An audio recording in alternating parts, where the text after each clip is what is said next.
Não confunda movimento com ação. Esta frase é de Ernest Hemingway, autor de O Velho e o Mar. Não está no livro de agroquimiologia, óbvio, isso é só uma alusão ao que a gente vai entrar a respeito dos estimulantes vegetais, numa abordagem agronômica, óbvio, e essa alusão tem tudo a ver com o que do mar, com o que a gente vai falar agora. Tá. Bom, tem de várias partes do livro, se não me engano, essa é a 02, né? Tem de estimulantes vegetais. Nós temos 28, mas vamos pegar aqui, como a gente estava falando em mar, que eu falei, justamente essa alusão para a gente. Hoje a gente vai falar sobre hidrolisado de pescados marinhos, ou farinha de pescado, depende, né? A gente já vai ver os apelidos técnicos, e extrato de alga, por isso eu falei em mar. E lógico, eu insisto sempre em colocar isso aqui, que após a gente vai falar sobre os indutores de resistência e suas relações aqui. Mas isso é mais para frente, num momento oportuno. Hoje a parte da nossa matéria agroquimiologia é peixe e alga, tudo a ver com mar. Tá, lembra que eu havia falado, eu não sei em qual, lá que eu falei em qual o próximo capítulo dos estimulantes vegetais, como eu falei, eu tirei aí de cima aí, do telão eu tirei, né? Pequena Sereia, Procurando Nemo, Aquaman, a gente vai falar de peixe e alga. Mas vamos se abster, além de esquecer disso daí, né? Das figurinhas dos desenhinhos de Pequena Sereia, Procurando Nemo.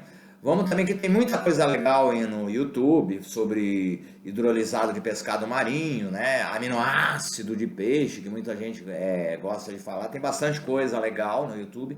Então a gente vai falar um pouco diferente. A abordagem, mesmo sendo agronômica, é diferente, porque é uma visão hexadimensional. Então a gente vai aprender um pouquinho a respeito disso, justamente para poder entender melhor esses estimulantes vegetais, assim classificados, inclusive de acordo com o professor Paulo Roberto Camargo de Castro, que está no livro dele, eu recomendo, Estimulantes Vegetais, tem bastante coisa a respeito de alga e peixe. A agroquimiologia, obviamente, trata sobre além da ótica química, né, sobre a ótica das 6 viabilidades. Em frente. Eu sempre coloco lei, eu já vou explicar porquê e o que isso importa para o agrônomo ou para o profissional lá da frente. Entender o que é um ou outro, para ter um posicionamento técnico, ou seja, para ter um posicionamento técnico através de uma viabilidade química e o posicionamento comercial através de, óbvio, a viabilidade agronômica. Obviamente, isso aqui é um compêndio de direito. Não preciso estudar tudo isso, obviamente. Basta procurar o que a gente sempre fala lá, né? Então, isso importa sim. Por quê? Por quê? Porque tomando emprestado da doutora Gláucia Nastigal, Embrapa Clima Temperado, né? Preparando a cena, quer dizer, aquele negócio dos fertilizantes, das novas instruções normativas e portarias que estão entrando aí do Ministério da Agricultura. Então tem essa saladona para a gente preparar a cena. E tem tudo a ver com estimulante vegetal e que a gente vai falar de alga e peixe. Então tem biofertilizante, probiótico, vamos, já que a gente está falando de estimulante, tem muita gente hoje em voga, probiótico agrícola, né? Produtos naturais, agente de biocontrole é outra coisa, né? Então a gente tem que, para preparar essa cena, a gente tem que fazer a especificação de referência para realmente saber o que é produto biológico, o que é estimulante vegetal, né? A classificação certinho, tudo dentro da lei. Por isso que eu falo, vamos dar sempre uma repassada na lei. O agrônomo não precisa ser um bom entendedor de lei, mas a agroquimiologia dá uma explanação para isso. E a gente não vai falar de lei, mas a gente também não vai falar dos excelentes vídeos que tem no YouTube a respeito das funcionalidades, não exatamente a respeito das funcionalidades dos hidrolisados de pescado marinho e das algas. A gente vai entrar numa ótica um pouquinho mais aprofundada, em frente. Eu falei em lei, o que isso importa, tal, aquela velha história. Não é a ciência que determina o enquadramento de um produto, mas sim a legislação. Mas, obviamente, há um ciclo aí em que a pesquisa, né, que a gente fala, né, que aproxima, né, as entidades, as entidades particulares, as instituições particulares, as empresas, né, estão se aproximando cada vez mais, né, por isso o autocontrole, né, que o Ministério da Agricultura sempre fala, que está entrando, né, a nova frente de fertilizante, né? O modus operandi o modo legiferante do Ministério da Agricultura quanto aos estimulantes vegetais. Então, obviamente, a pesquisa também determina sim, mas o que determina realmente o enquadramento é a legislação. Então, por isso que importa bastante para um posicionamento técnico e para um posicionamento agronômico. Técnico na visão, na ótica química, agronômico na visão comercial. Tá, é aquilo que a gente fala, né? Não adianta uma abordagem técnica sem embasamento legal e não adianta um embasamento legal sem um pré-estudo de viabilidade química ou bioquímica. Daí a necessidade da visão hexadimensional do agroquímico. Em frente, para a gente falar de peixe e alga. Tá, eu costumo colocar sempre também, né? Os eixos do programa, né? Sobre fertilizante. Aqui eu coloquei intencionalmente os 4, né? Dos slides lá do Ministério da Agricultura, né? Bioestimulantes. Aqui a gente vai passar rápido, né? Vocês já viram bastante, né? A respeito e o que as inter-relações entre produto fitossanitário, né? E o que isso reflete, né? Em termos de estimulante, em termos do princípio Chaboçu, né? Do princípio de Chaboçu, né? Ou seja, planta bem nutrida, né? E o que isso vai implicar na fitossanidade da planta e que produto químico a gente vai usar. Mas a gente vai falar de peixe e alga em frente. Tá, como havia falado, né? Legislação, né? Não é a lei que determina, sim.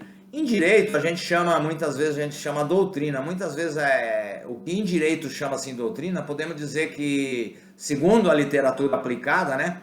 Com metodologia, extensa pesquisa bibliográfica, né? Existe também a classificação segundo a agroquimiologia. Veja bem, lei determina uma coisa, literatura determina outra, os dois se unem, né, através de pesquisa, e ou formam um embasamento legal, ou entra dentro da lei, ou sai fora da lei. As 3 leis da agroquimiologia, que a gente vai falar depois, né, as 3 leis lá. A terceira lei, inclusive, exclui do mercado, através da lei. Na nossa classificação, né, que tem quanto ao gênero, quanto à natureza física, óbvio, quanto ao gênero, a gente pincela vários autores, então a gente coloca estimulante em sentido amplo e estimulante em sentido estrito. E aí vem, né, estimulante de base aminoácido, base extrato, base humus, base micro-organismo. Bioestimulante, olha só onde veio parar o sentido estrito de estimulante vegetal, para a gente entrar em peixe e alga. Bioestimulante, regulador vegetal simples, regulador vegetal misto. Nossa, que coisa é essa? No livro explica. Indutor de resistência, ou seja, ele está estimulante em sentido estrito na classificação segundo a agroquimiologia. Isso, logicamente, com base em extensa bibliografia. Vamos em frente, peixe e alga. Tá, voltando lá, que isso vai mudar, né? Estimulante, né? Que são enquadrados apenas na lei de agrotóxicos. Muita coisa está mudando aí, aquilo que eu sempre falo, 2022 está aí. Mas vamos pegar o decreto 4954/2004, que fala de biofertilizante. Veja bem, nós estamos falando em estimulante, biofertilizante é outra palavra. Lembra de preparando a cena lá em cima da doutora Gláucia. Então, produtos que contêm princípio ativo ou agente orgânico, isento de substâncias agrotóxicas, capaz de atuar direta ou indiretamente, ou seja, direto é uma coisa, indiretamente é outra, aí muda a classificação da lei, sobre no todo ou em parte das plantas cultivadas, elevando sua produtividade, sem ter em conta o seu valor hormonal, aí veja bem a lei, ou estimulante, ou seja, biofertilizante é uma coisa, estimulante é outra, valor hormonal é outra coisa. Então, aquela preparando a cena tá virando uma salada aí, estão pondo o termo técnico em lugar onde não deveria ser enquadrado. E termo que deveria ser enquadrado estão omitindo, e onde a lei permite. Quer dizer, a gente tem que saber classificar tudo isso daí. E o livro explica, pelo menos tenta, né? Ou sugere uma classificação dentro da legislação e dentro da literatura existente, mas de uma maneira hexadimensional. Peixe e alga. Tá, é o que eu falo lá. Hoje a gente vai falar, né? Então, a gente falando em peixe e alga, a gente pega lá do IBMA, não tem nada a ver com o IBAMA, né? Eu sempre coloco, né, a sigla IBMA aqui, né? Não tem nada a ver com o IBAMA. A gente adentrando nessa área de peixe e alga, a gente vai falar de aminoácido, né? Das algas, né? Aqui, e dos extratos. Olha a quantidade, lembra lá do Preparando a Cena? Olha a quantidade de coisas que a gente tem para estudar, quimicamente falando e agronomicamente falando, e dentro da legislação, ou seja, química, agronomia e direito. Simbora! Tá, vamos começar com peixe, mas para isso, né, então vamos lá, o que a legislação fala? Entre várias outras, as instruções normativas do Ministério da Agricultura, na legislação tem resto de peixe, farinha de pescado, né, já pensou? Resto de peixe, olha que palavra pejorativa, né, resto de peixe para você colocar no teu rótulo, né, contém resto de peixe, mas a legislação assim o determina. Na linguagem corriqueira e comercial, todo mundo sabe, o pessoal que está mais no laboratório, né? Às vezes muita gente não sabe, tem argumento técnico que o pessoal coloca hidrolisado de pescados marinhos. Olha só, olha a diferença de resto de peixe, ou de farinha de peixe, ou de farinha de pescado. É um hidrolisado de pescado marinho. Muita gente coloca, eu coloquei entre aspas intencionalmente aqui, aminoácido de peixe. Isso envolve, vamos lá, e a gente vamos ficar bastante atento à triptofanase. Triptofano, para quem é agrônomo aí conhece bastante triptofano, esse tipo de coisa, ácido indolacético e tal, a gente não vai falar disso agora. Vamos falar mais ou menos resumidamente, adaptando de Marianne Otterer. Vamos lá, a gente pega o peixe, tritura, faz o preparo do substrato, né, ajusta o pH, a temperatura. Aí entra o cuidado com a adicionar enzima, né? Obviamente, tem várias enzimas, a gente conhece bastante enzima. Então, homogeneização, isso é óbvio, né? Aí depende do tipo de reator ou do misturador, né? Mas bastante cuidado com putrescina e cadaverina. Quer dizer, qual o ponto, o tempo e a temperatura e o pH. Por quê? Olha bem, putrescina, para quem conhece putrescina, vamos falar um pouco em bioquímica. Putrescina e cadaverina. Um precede o outro, então cuidado na hora do preparo do seu substrato de peixe, durante a hidrolização, por isso muita gente fala hidrolisado de pescado marinho, cuidado durante a hidrólise, né, homogeneização e hidrólise, para não aparecer putrescina e cadaverina, senão você não está fornecendo as propriedades bioquímicas que os restos de peixe possuem, e sim está fornecendo puro carbono orgânico sem nada. Sem nada, vamos dizer assim, apenas carbono orgânico. Depois, logicamente, agora passou dessa fase de putrescina, cadaverina, controlou isso daí. A gente vai fazer uma inativação térmica enzimática, quer dizer, aí cada um usa uma temperatura, tem um processo. A gente tem bibliografia dentro da agroquimiologia que fala bastante sobre isso. Muita gente usa centrifugação ou não. Justamente para extrair, né, dá para extrair a proteína não hidrolisada e outros materiais insolúveis, né? Aqui, lógico, vem escama e tudo quanto é tipo de anarquia. Faz a centrifugação ou não, depende, ou a própria filtração. Sai a proteína propriamente hidrolisada, ou seja, a fração solúvel, lá daquela peixaiada toda lá. Estamos falando em peixe, já a gente chega em alga. Há uma desidratação, então vem hidrolisado proteico de pescado. Isso, logicamente, é o básico de um processo. Isso daqui, obviamente, além de Otterer, livros de biotecnologia industrial fala bastante sobre isso, a gente resume em agroquimiologia. Como vocês viram no índice, dá para alavancar bastante coisa a respeito disso. E em frente. Tá, vamos falar de algo um pouco agora. Eu só vou citar algo, né? Todo mundo, isso aqui, óbvio, a parte agronômica, uma vez que a abordagem hoje é agronômica, a gente não vai ficar falando de ascofilo nodoso, isso daí tem bastante nos vídeos, excelentes vídeos e aulas e funções metabólicas, nutricionais das algas, tem bastante. Tem para escolher um menu completíssimo sobre isso. Mas o que hoje chama atenção, o que hoje a gente vai chamar atenção acerca de algas, a gente vai pegar o Dr. Castro, que menciona que entre 16 a 18 citocininas são produzidas naturalmente pelas algas. Vejam bem o que eu vou falar, prestem atenção. 16 a 18 citocininas, veja bem, eu estava falando em legislação lá hormonal. Isso aqui é outra coisa, a literatura. 16 a 18 citocininas são produzidas naturalmente pelas algas, o que denota a sua alta capacidade de fornecimento dessas moléculas, cujas funções são primordiais para o desenvolvimento das plantas terrestres, ou seja, a gente está falando em alga. Quer dizer, as citocininas serão melhor explicadas adiante no capítulo acerca dos biorreguladores. Aqui entra a lei. Aqui é outro tipo de legislação, moçada.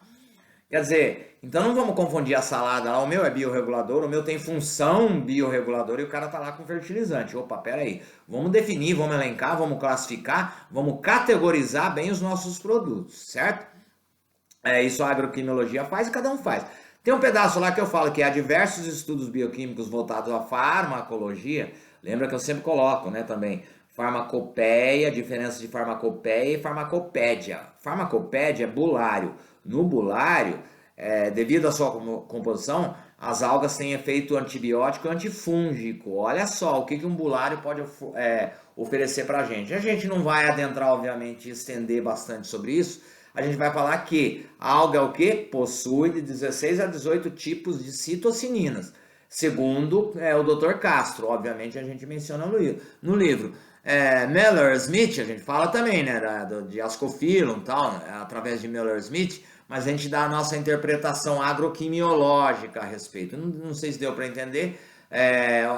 Agora há pouco eu falei sobre a putrescina e a cadaverina. Então, cuidado com o acréscimo de matéria orgânica, né, no produto. Eu estou falando cuidado no acréscimo em matéria orgânica, justamente, matéria orgânica vai ter, óbvio. Isso é óbvio.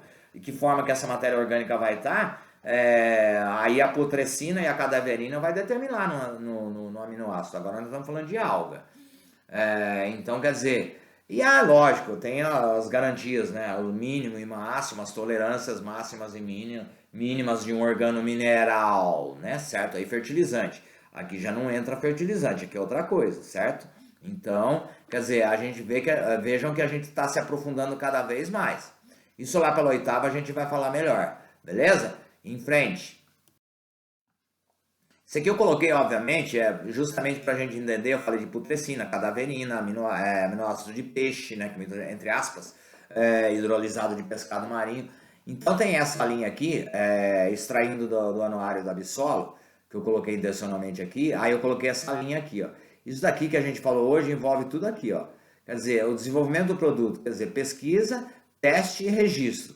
Esse registro vai dar certo ou não? Vai se enquadrar dentro da lei ou não? Ah, beleza, registrou, enquadrou, beleza. Vamos fabricar, né? Vai ver a fonte da matéria-prima se ela está dentro da lei e a industrialização e onde ele vai entrar. Ele vai entrar, obviamente, ele vai entrar como organomineral, como biofertilizante, como substrato, ou vai entrar como biorregulador, que aí pula de fase.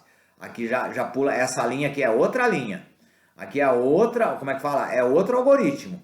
Na hora que a gente desce aqui para baixo, que não está aqui, na figura 6.2 do nosso livro, aí biorregulador é outra legislação. Aí a gente está entrando em citocinina, auxina, giberelina, esse tipo de coisa. E o que dá para extrair das algas e não dos peixes. Veja bem, agora voltei para as algas. E que jeito que vai entrar? Quer dizer, tudo dentro da TNV, Tecnologia de Nutrição Vegetal. Se não, ela vai escapar do TNV, vai entrar em outro tipo de legislação. Aí o argumento técnico, químico, e o argumento comercial, agronômico é outra coisa, beleza? Não sei se deu para entender esse trechinho aí. Vamos em frente. Quer dizer, qual é o próximo capítulo do estimulante vegetal? A gente vai adentrar, obviamente, vai se aprofundando devagar, para não estender muito. Espero que tenha entendido aí esse trecho, porque eu tirei, obviamente, eu estou pegando, eu pauso, e aí coloco outros trechos e a gente vai unindo no 02, no 08, no 04 a respeito dos estimulantes vegetais, beleza? Vamos falando e vamos em frente, vamos para a próxima. Então até a próxima, galera. Fica aí a visão hexadimensional sempre para fixar para vocês. Tá esse círculozinho aí intencional, justamente alga e peixe para isso. E era isso que a gente falar. A gente responde, obviamente, né?